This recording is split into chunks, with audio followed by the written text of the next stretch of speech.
Shalom, let's talk about freedom. I know it's hard to think about freedom at this time when we are confined to our home and our surrounding. But freedom is the core story of the Jewish people.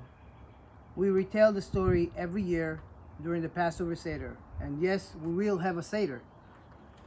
We're reminded of that freedom every Shabbat, every Kiddush, every prayer. And it's also the core story of our life. There is the external freedom, which is restricted for us at this time, and there's also the internal freedom within us, the spiritual guide to the flame within. We move from constriction to expansion, from obstacle to obstacle, from climbing a hill before we conquer the mountain.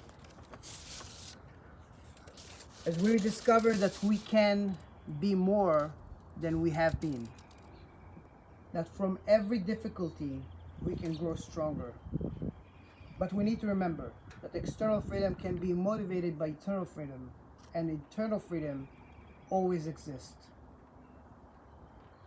There is a short story about two monks, Buddhist monks, who have vowed a vow of silence. One day they walk in the mountains and they found this young girl injured, asking their help. They found out that she's a princess.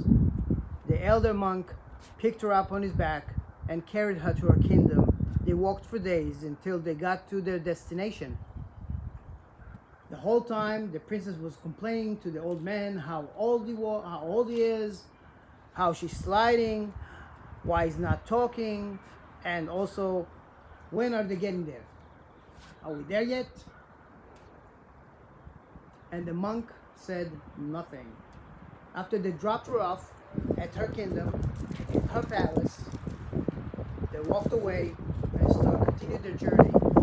An hour, 2 hours, 3 hours, 4 hours passed until the younger monk turned to the elder monk and said, "I don't understand you. She complained the whole time and all you did was carrying her on your back.